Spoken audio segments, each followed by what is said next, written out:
Hello everyone, this is Jimmy and welcome to episode 16 of Rustic Waters. Last episode we set up our wither farm and it's kicking along. The loot gets sucked towards the center by this item magnet, pulled into the chest by the ender hopper, and then stashed into our drawers, which all have a couple big upgrades on them. So they'll hold a lot of items. Cool. So, that's great. This is mostly working. However, there are two small problems. First of all, our capacitor is draining, which means that over time, eventually this will drain all the way, and presumably when it drains all the way, the force field goes down and the withers get free. So that's bad. It's drained 13%. It's maybe been about half an hour. So it'll take it a while, but we do need to produce more of this FE stuff. The second problem is that the input slot for this, we can put a stack of Foresium in there. However, I can't seem to find a way to insert more items into there. So as you can see there's a hopper there that's not doing anything. It doesn't, item piping doesn't interact with it in any way. So it might just be that there is no way to automatically refill this, which is weird. It also takes, instead of taking it in gem form, it can take it in this, these energy crystals. However, none of the energy crystals have a crafting recipe in this pack. So, I don't think we can supply it that way either, which means that we're kind of limited to a stack of Ferricium at a time in these generators. Not a terribly big deal because a stack lasts a long time. It just means that when we run this, we can only run it for, I don't know, a couple hours at a time maybe. We can't, in the half-ish hour, we took 6, right? Yeah, use 6 in about half an hour. So the energy, rate is pretty low, but it is not, we can't automatically refill it unless I'm overlooking something. So let's tackle these problems one by one. First of all, wait, how are we down to 61% already? Wasn't this just at 70 something percent? Maybe my estimate was way off. No, there's no way we're draining it this quickly. Now we're draining it at 1% a minute. Or faster. This is concerning. I'm going to start by turning off the, well, no, I'll let it run until we get a little bit lower. And I'll keep an eye on the draining. Anyways, the way that you normally increase the amount of energy you get, or the rate of energy, that you can convert these gems into FE, is with these extraction upgrades. However, they have no crafting upgrade or no crafting recipe, and there's no vendor that sells them in this pack. So my other option, I guess, is to make a second MFFS extractor. And I think we should be able to, at least hopefully, link 2 extractors to 1 capacitor. So let's see about making a second one of these, I guess. Alright, so it took a couple minutes to craft this extractor, and in that time our capacitor is drained even further. So, yeah, I guess somewhere around 1% a minute is probably a reasonable estimate. Anyways, let's set our second one here. And to link them, I click you, and we can give you a stack of these. Call you, what did I name you? Extractor 1. You'll be Extractor 2 then.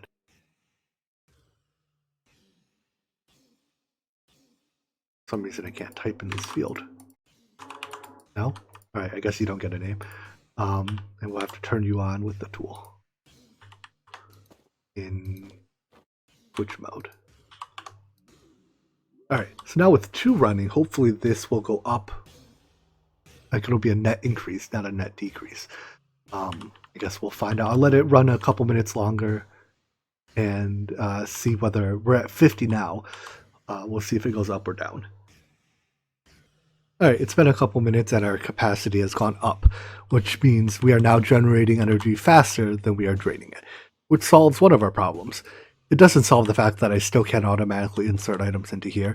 I tested none of the sides interact with piping, and as we already see here, there's items in the hopper and they're not going in here. double check to make sure I'm not accidentally powering the hopper with the redstone. So yeah, I don't know. Right clicking it doesn't seem to, like, you can't just right click them in. So because if you could, I could just use like mechanical users, autonomous activators, whatever to do that. But that doesn't seem to be the case. So if we work off the assumption that there is no mechanical way to resupply these, and that resupply has to be done by hand, let's estimate how long each crystal will last. So each crystal provides 250 of this WC. I have no clue what that stands for. And it seems to drain at exactly 1 per second, at least when the machine is running at 100% uptime. Now that the internal buffer is full, it seems like it drains at less than 1 a second. Because right now, so this capacitor is full, and I guess this one extractor is doing, full work, and this extractor is doing part work. So let's assume they both do full work, just for sake of simplifying our calculations here. So if WC drains at 1 a second, each piece of crystal lasts about 4 minutes. So a stack lasts about 4 hours. If it takes 2 running at all times to, we need at least 2 active. I think if I add a few more of these extractors, say if I have 4 total extractors, we can effectively have a buffer of 4 stacks of this forcesium, and when it'll run fine until 3 of our extractors are dry. Right after 3 extractors have run dry, the 4th one is unable to produce enough on its own. But that'll give us like at least 6-ish hours buffer, which means as long as we're not running this basically overnight, it's fine. So I think I'll go craft 2 more MFFS extractors and link them to our capacitor. So here we have 4 extractors, which again effectively means we have 4 stacks of internal buffers, and that's all we're going to get. If I want to add more, I'd have to use another energy cell. There's no energy conduits for some reason that are enabled. So, whoops, those are. Energy conduits. There's no flux ducts.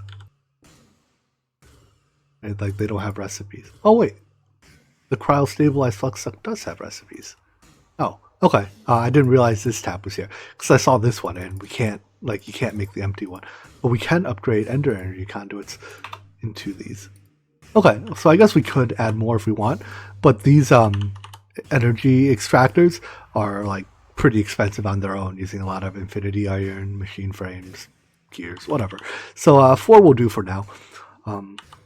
By my estimate, this will last somewhere again between 6 and 9 hours, and I have extra crystals in here, but my plan will, generally speaking, be to run it only when I'm online and doing stuff, and I'll turn it off when I'm offline. Because I don't think this is a pack where we need like hundreds of thousands of nether stars.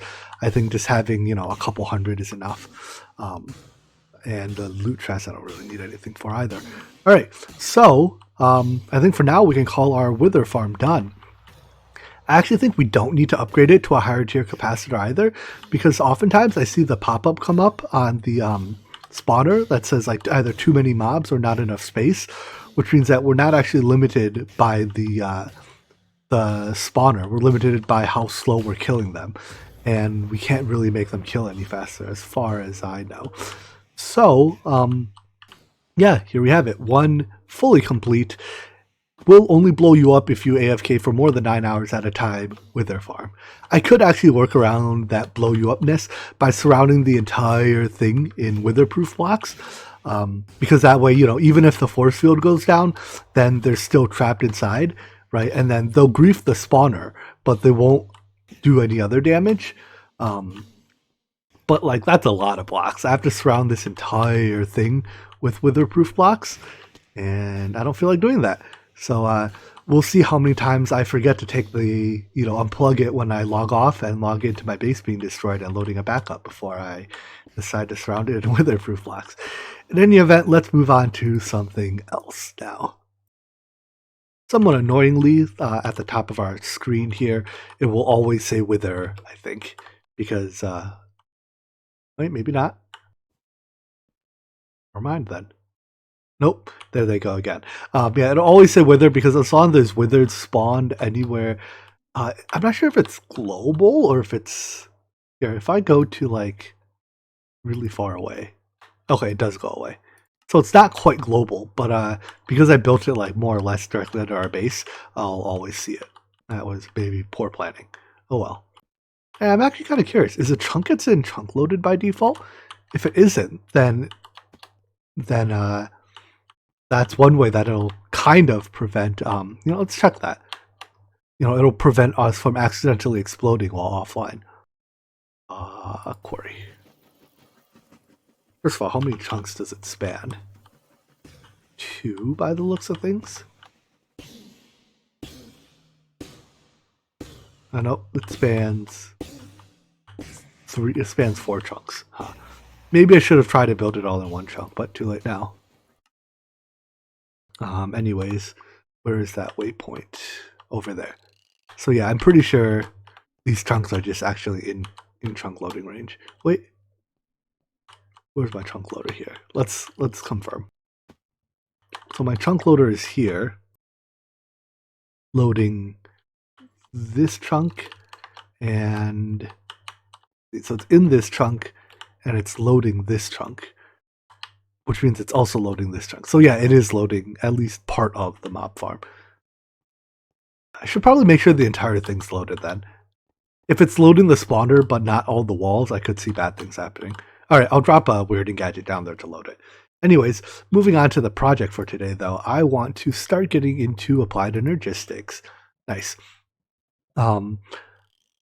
So let's see, Omega Shards. We are actually getting these Omega Fragments from that farm, right? Awesome.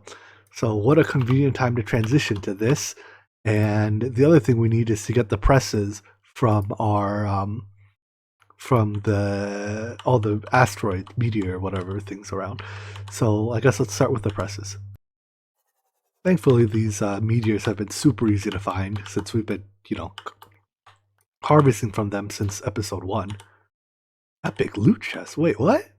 What did I break? Maybe I should have dug into these earlier.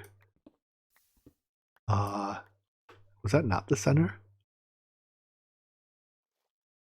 Wait a second. Hold on. I'm gonna dig this entire thing out. 5x5 mode.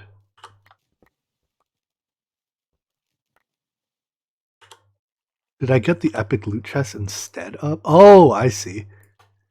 That when you break the Skystone chest, I guess you just get that. All right, I understand now. I'm gonna gather some of this Skystone anyways. It typically gets used somewhere in applied energistics. Yeah, to make controllers. All right, yeah, the Skystone chest that's normally here, I guess, has been replaced by this alien technology, which drops the loot chest, which drops when I open it. Ooh, Certus quartz as well. Actually, that's all 4 presses already. Right? Wow, 4 presses and 2 asteroids. I think that's a record. Anyways, let's head back and I guess I'll get some Omega Shards while we're at it. So to make these Omega Shards, we do need a little bit of Blazing Pyrotheum. What is it? Every 4 pieces makes 10. So let's just buy some Pyrotheum dust. We could just, we have a spawner, a blaze spawner downstairs. I could turn it into like a stable, or not a stabilized spawner, but whatever. You know what I mean. Turn it into a mob farm, but I don't have like a mob farm set up yet. So instead of trying to build that infrastructure, I'll just buy a bunch of these. They're super cheap too, right? $200 for 16. I'm just gonna buy, I don't know, like 10-ish stacks, I guess. For what it's worth, when buying Pyrotheum dust, definitely buy it from the thermal vendor. For $200, you get 16. Whereas the resources vendor, as I call him, also has it, but for $100, you only get 2. So it's like, I'll just buy it from this guy then.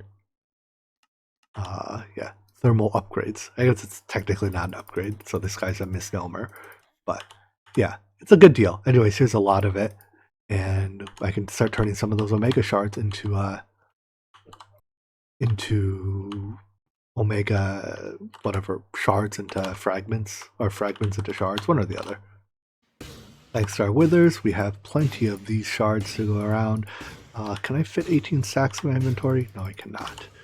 Alright, so it's at 9. I need 3 more. I'm going to try to make 2 stacks of omega fragments, or shards. Alright, so I'll head back to our base. These have to be made in what table? Chemist Workshop with Blazing Pyrotheum. Alright, Chemist Workshop, dump the purified water, put Blazing Pyrotheum in.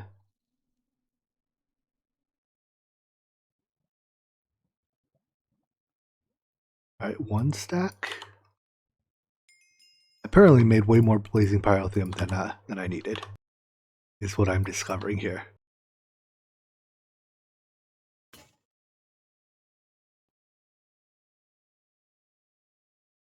I should process my platinum and just make platinum tools for everything so that I don't break them quite as often.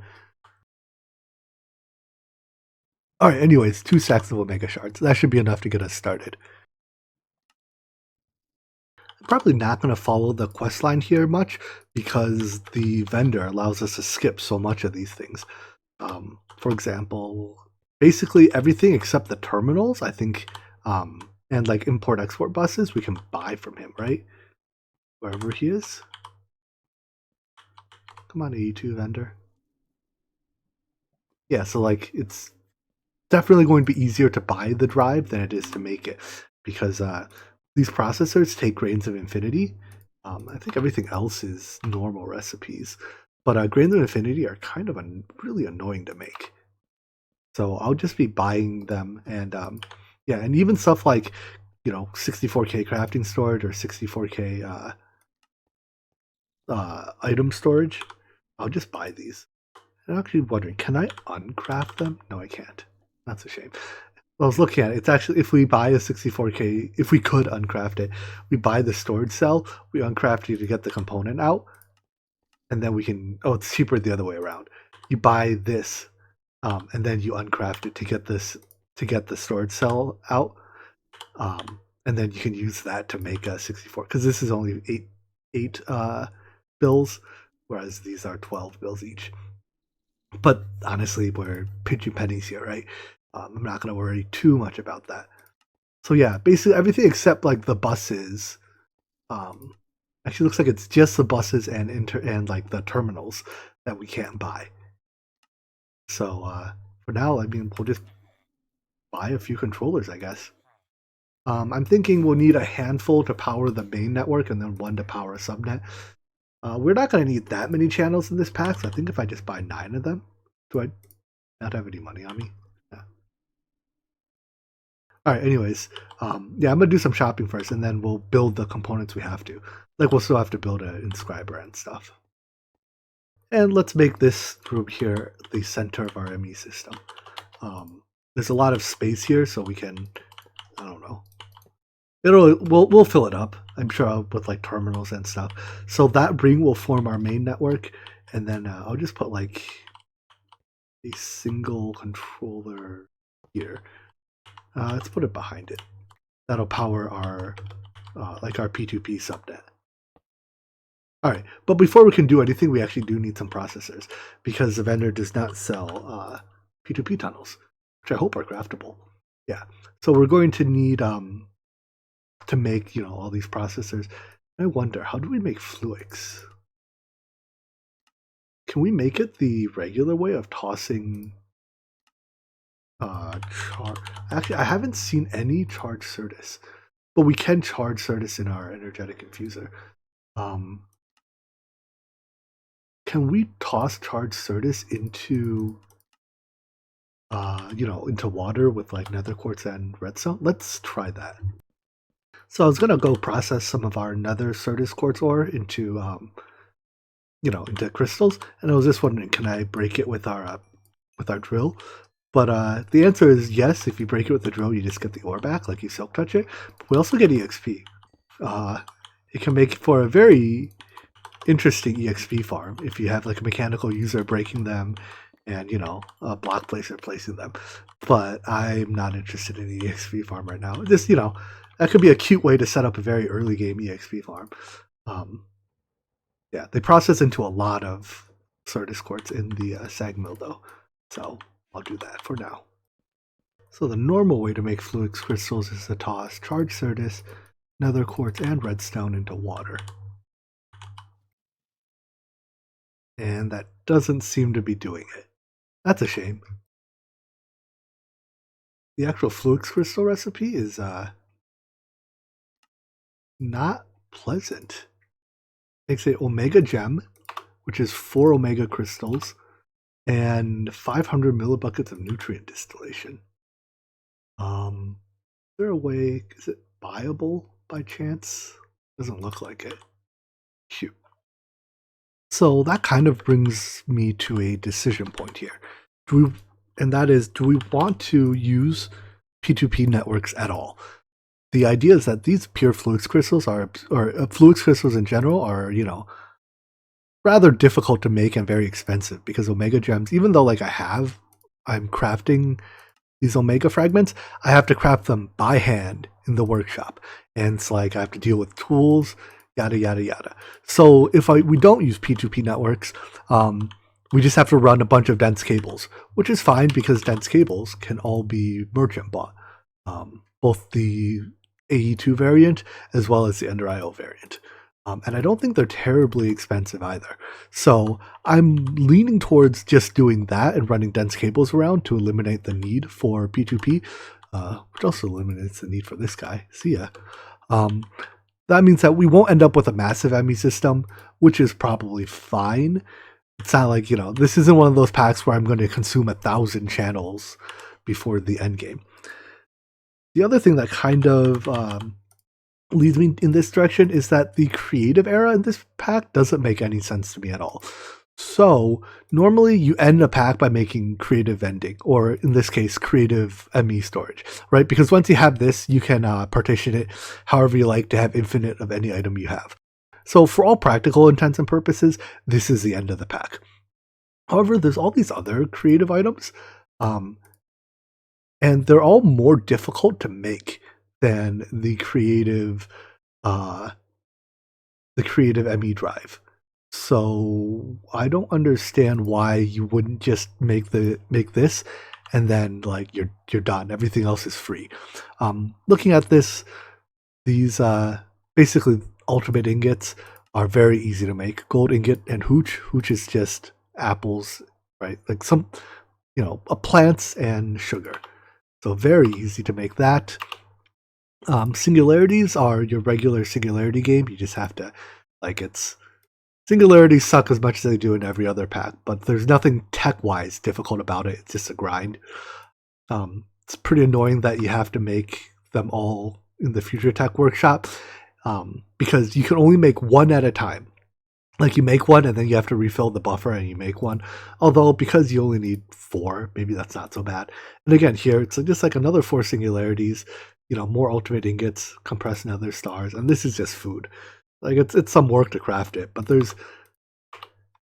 I guess what I'm saying is, if I set up a void ore miner to get stuff to make the singularities now, first of all, you can't use this singularity recipe because there's a few like brass that you can't craft, so you have to use this singularity recipe, which you would probably do anyways because it's less total singularities.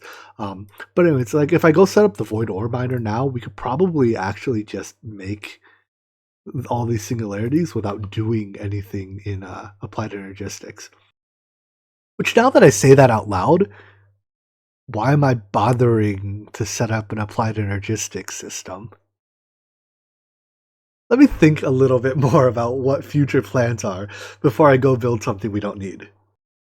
Just testing real quick to make sure that the creative ME storage cell works as I expect it to. I'm in my single player test world here, and with just the cell unformatted, it doesn't expose any items as expected. But if I put it into the cell workbench and just put a couple items in it, I expect it'll now show those 2 items, an infinite amount effectively. Which means that for all practical intents and purposes, making the creative storage cell is the end of the pack. Cool. Just wanted to confirm that.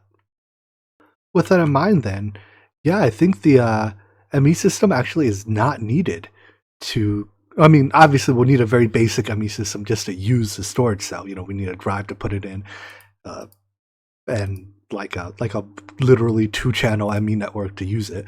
But we don't need all that much automation to make it. Right. So these 5 components are the only 5 components that go into the creative cell. So I guess we can start with the easy one. We'll have to automate the production of hooch. And that'll take exactly 1 vat. Coincidentally, I have 1 free vat, so I will use it. So here's our entire system. We have inputs of sugar and apples. They get fermented into hooch in the vat. From there, they get put into a fluid transposer. It takes 10 buckets of it per, but we only need, I think it's like 8 total ingots of this, unless we need more ingots in here. Yeah, we do. So we need 8 ingots plus 2, so we need 10. That's 90 nuggets. But yeah, I just put 2 stacks of gold in here, and this will gradually craft it into, insert the hooch into the gold, and we're about to get our first ultimate nugget in whenever this is done. And in fact, we're crafting this. We need so little of this, right? Like 90 total nuggets. That just batch crafting is enough. I don't even need export buses to supply these. I might have to add more sugar and apples, maybe, but like we're 1% there already, and this took 5 minutes to set up. So I'll just let that run in the background. Cool. So that will eventually take care of intoxicating ingots. Let's pull those off the list. Since we're working from easiest to hardest, let's do compressed nether stars next. Actually, do we have enough? Let me do some math. So we need a total of about 1,500 nether stars. Do we have it yet? Ooh, I have dark spots here. I should light that up. We do not. This will have to run a little bit longer for that. Alright, so I guess we can't do nether stars yet. But I mean, there's no system to build for it. All we have to do for that is crafting. Where's my illumination wand? Problem fixed. Continuing on the trend of easiest to most difficult, we have cosmic grits. So this is just a bunch of food. Most of it's not that bad. Miner's stew is very easy. It's just ingots, whatever. Everything here. Like, we need... Let's actually do some calculation again. We need 1 creative core, I believe. Which means we need 2 blocks. And each one takes 5 by 5, 25. So we need 50 cosmic grits. All right, so this is just 200 of each of these ingots. Super easy. The grits themselves also pretty easy. Milk, water, salt, which is just water, cornmeal, which is just corn. All right. So that leaves, we have to at least get the materials for Korean dinners and corned beef. This is a bit nested, but the gist of it is milk, again, very easy. We have almonds growing, eggs we've planted, ketchup we need. Okay, so let's pin the things we have to grow. Tomatoes. For this, we need bread, which comes from vanilla wheat. Or does it not come from vanilla wheat? Looks like it's easier to do it from barley. So let's pin barley instead. Butter comes from salt and... Which of these is easier? Heavy cream is just milk. So let's do that. Or what is silk and toast? Yeah, we need a process. Doesn't really matter. Both are easy. All right, let's go soybean then. We're gonna want to set up an automated salt machine and an automated fresh milk machine. Well, no, this we can just make on demand or as needed with that. All right, we don't need this. So far we have to plant soybean, barley, and tomato to make corned beef. This year we need corned beef specifically. Oh dear. All right, I'm gonna go through this crafting tree off camera so that you're not listening to me mumble to myself for 5 minutes. I pinned all the different plants will need to grow. I think for this, I'm not going to bother upgrading them to 10, 10, 10 because for one, that's a lot of plants. I'll just plant them as 111s. So, we'll only basically get one per harvest and they'll harvest slower. But again, we only need a couple hundred. And if I start them now, we'll have, multiple thousands by the time I need any. So, I'll start with the tree because that's the easiest. There is one tree we need, and that's peppercorn. And conveniently, we have a spot left for one more potted plant, bonsai tree, whatever you call these, or peppercorns. I wasn't already growing those, was I? No, I wasn't. All right, cool. So this might not seem like a big deal. It's a very simple craft recipe. You take water buckets, turn them into water buckets.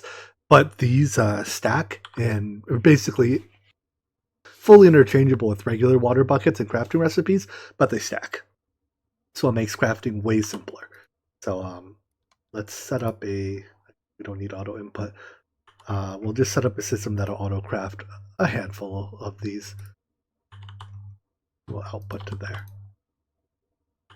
There we go. So we'll just have a chest full of fresh waters available to use at all times. Look at that. We already have 10 ultimate nuggets. And it doesn't look like we're going to need a refill of supplies. With fresh water on hand, turning it into salt is also much easier because you can do a stack at a time instead of like with a bucket and go one at a time.